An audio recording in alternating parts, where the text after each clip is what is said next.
Today we're going to talk about subpoena warfare because I subpoenaed the tax return and I got them.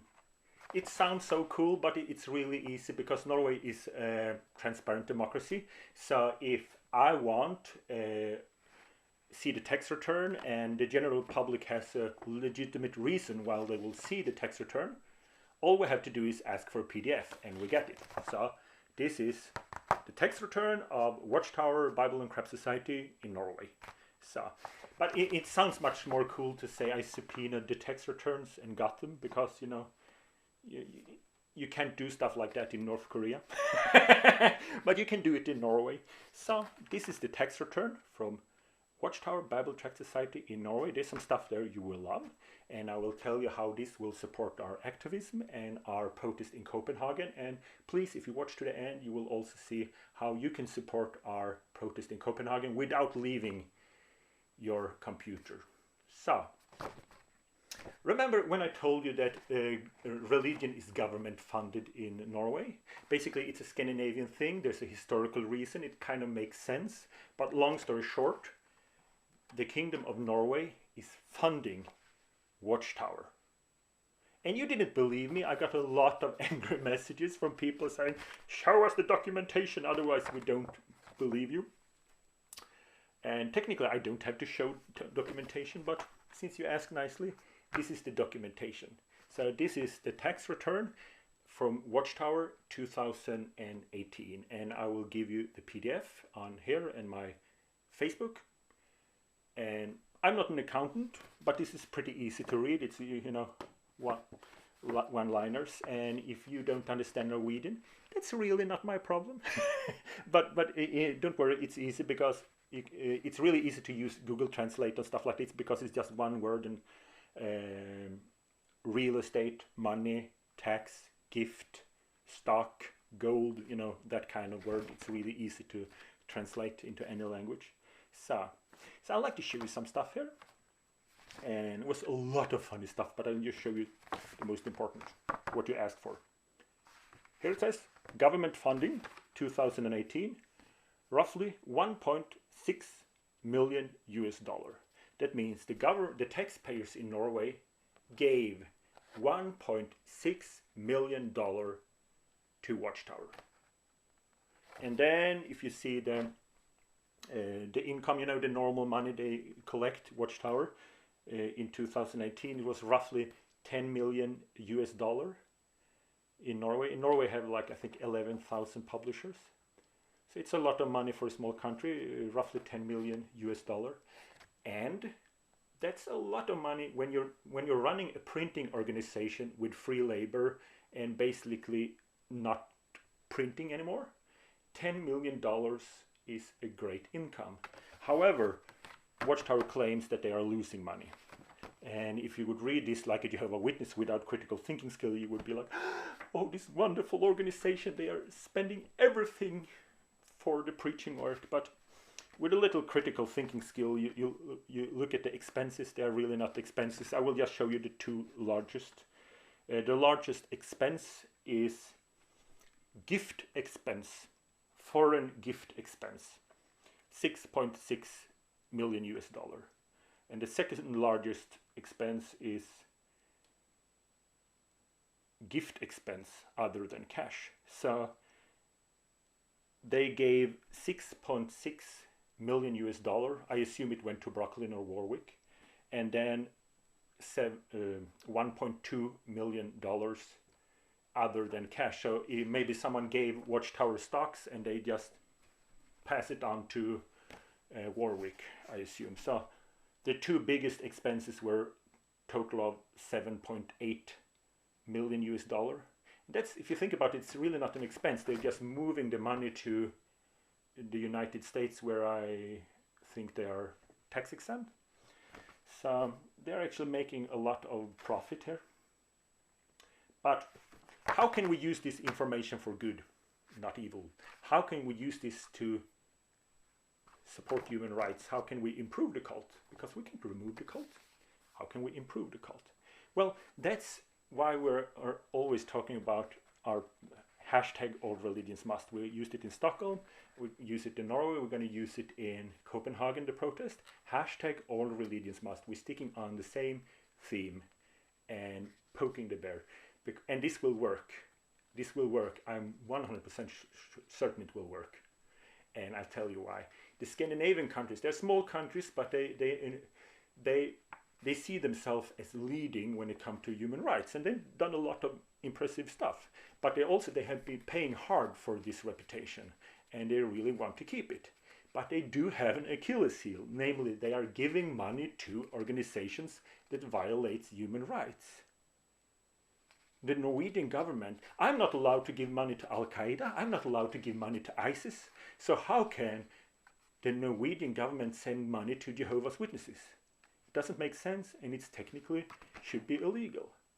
No one's aware of this, so that's why I'm telling you.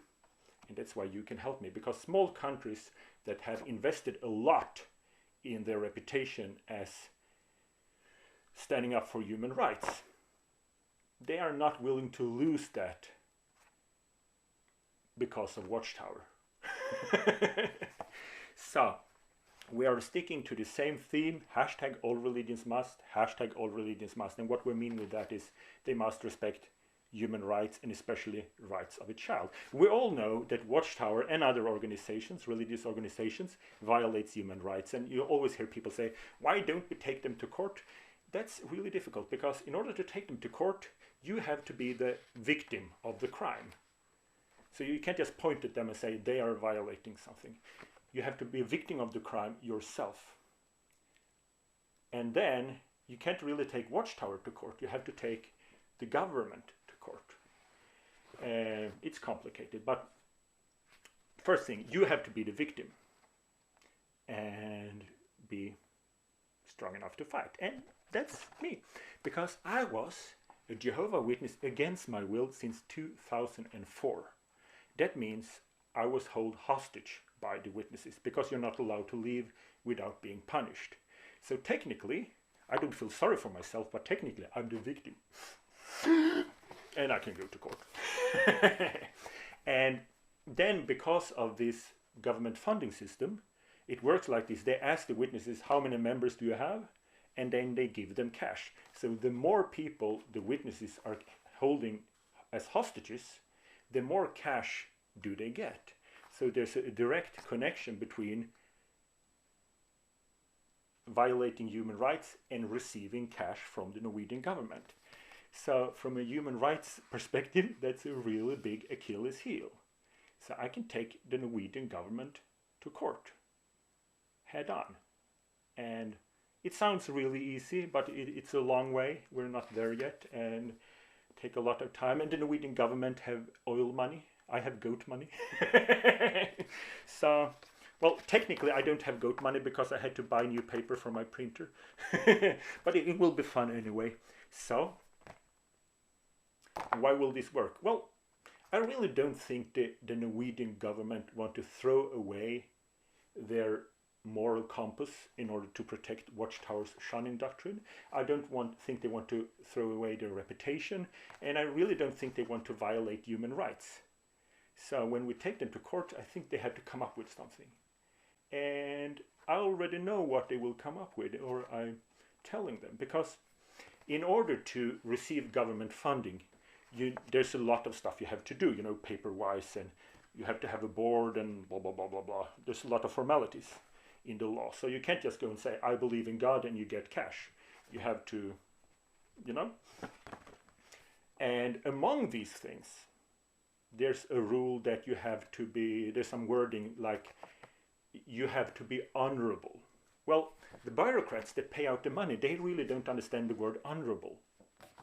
So they just look at all the other stuff, you know, and give money. So, all we have to do is to explain to them that violating human rights is not honorable. And as soon as we get some politicians to agree with us that violating the rights of a child is not an honorable thing to do, at that point they can send a letter to Watchtower and say, unless you stop doing this, you will not get any money. So it's really not a hard sell for the politicians. I'm basically asking them, would you like to keep 1.6 million US dollar annually? And they'll say, yes, we would. Would you like to stand up for human rights? Yes, we would, because where do the people actually do that? So then the Watchtower get the choice. Should we get free money or respect human rights? And then it basically comes down to the numbers. It's really sad, but you know, if you've been on battle, you sooner or later find out that everything's about money. They sit down and look through the numbers and see how much money can we make from being an asshole, or how much money can we make from being the nice guy. And if they see, if we abandon our principles, we get more money, then it's like, new light, new light. So there's a small chance they will improve, but you know, we can't give up without a fight, and we're not doing this for us, we're doing it for the next generations. So we will have this protest in Copenhagen, and it's hashtag all religions must. Green signs, blue signs, white signs. And we ask everyone to have white, blue or green t-shirts because it gives a very good visual display. And there will be a convention with all the Danish Jehovah's Witnesses in one convention. And then it's 7,500 international. And Denmark is a small country, and it's a small country, you're very eager to keep your reputation. So whenever it comes to a group of foreigners, it's like, oh, let's clean everything and make it look nice. And then we are standing there with our signs pointing out the fact that Denmark violates human rights. That's awkward. So we're motivating them to do something. So you could support us, you could come there. It's a secular protest, so there will be no sign like my Jesus is better than your Jesus, or real Bible is better than Watchtower Bible. Nothing about religion, only human rights. And so we'll be there with a sign. We have some different things planned depending on how many will come. And it's the 19th to 20th July, Copenhagen. Denmark, people speak English in Scandinavia, so you don't worry about the language. Everyone understands what you're saying as long as they're 7 years old or 10 years old.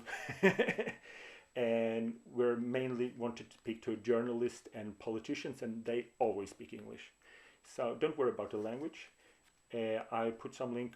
The apostates, we have rented a cottage to save money, so we're gonna live there, and we will have a barbecue in the evening. So I will, and it's a place called Slagelse.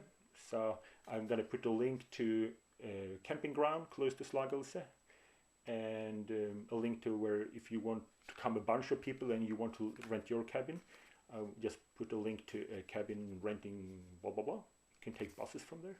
Just some practical information. What's some more practical information? Well, I asked you to support this because I know all of you would like to go there and support us, but you can't, and we don't want your money. No, no, no, no, no. We are paying for everything ourselves. Thank you, but we will not accept money. What we would accept is that you help us to share this video.